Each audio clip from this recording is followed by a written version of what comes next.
adalah mekanisme pendengaran dalam materi sistem koordinasi alat indera pendengaran. Kita bisa mendengarkan suara karena adanya bunyi. Bunyi merupakan getaran yang dihantarkan oleh udara atau media lainnya. Contohnya ketika kita bertepuk tangan, maka akan menghasilkan getaran yang dihantarkan oleh udara sampai ke telinga kita. Nah, anak-anakku sekalian, perlu kalian ketahui bahwa telinga memiliki bagian-bagian tertentu sehingga kita bisa mendengarkan suara yang ada di sekitar kita. Mula-mula, bunyi atau getaran akan ditangkap oleh daun telinga kita, masuk ke saluran telinga, dan kemudian sampai ke gendang telinga atau membran timpanium. Daun telinga, saluran telinga, dan membran timpanium merupakan telinga bagian luar. Selanjutnya, getaran akan menyebabkan membran timpanium atau gendang telinga ikut bergetar. Getaran pada gendang telinga tadi menyebabkan 3 tulang di bagian tengah ikut bergetar.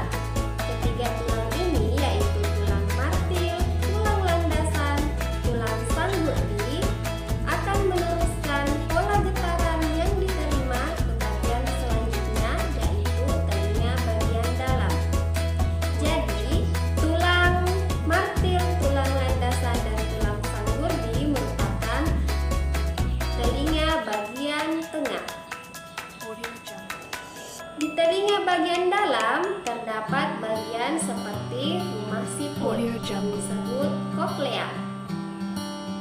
Di dalam koklea terdapat cairan dan bulu-bulu halus yang akan menangkap getaran dari tulang sanggurdi dan mengirimkan sinyal melalui saraf ke otak, di mana otak akan menginterpretasikan getaran tersebut sehingga suara yang kita dengar adalah suara orang yang sedang bernyanyi, misalnya seperti yang kalian lihat di video awal tadi.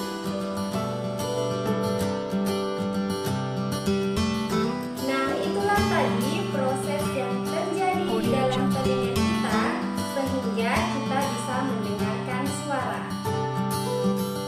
Telinga kita juga berperan dalam menjaga keseimbangan yang terdiri dari keseimbangan statis dan keseimbangan dinamis.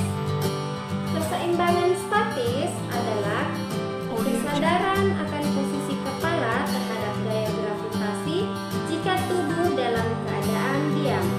Contohnya ketika kita berdiri dengan satu kaki. Sedangkan keseimbangan dinamis adalah kesadaran akan posisi kepala saat merespon gerakan. Contohnya ketika kita melewati titian balok sejauh 10 meter atau ketika kita berjalan pada garis lurus.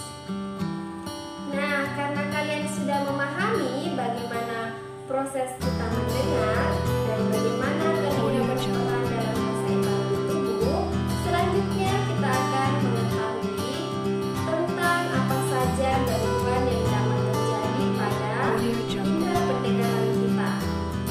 Ada beberapa gangguan yang dapat terjadi, diantaranya adalah tuli merupakan penurunan atau ketidakmampuan seseorang untuk mendengarkan suara.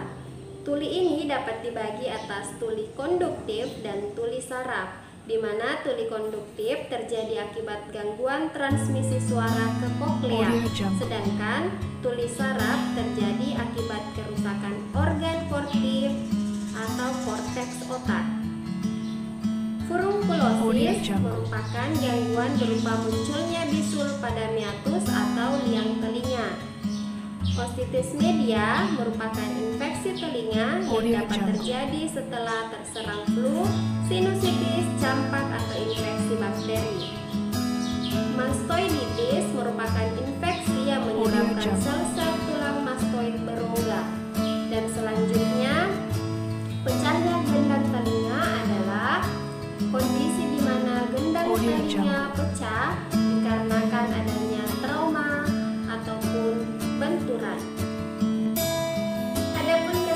pembelajaran kita dalam materi kita kali ini yaitu terdiri dari bagian-bagian telinga, mekanisme pendengaran, dan gangguan yang terjadi pada indera pendengaran kita.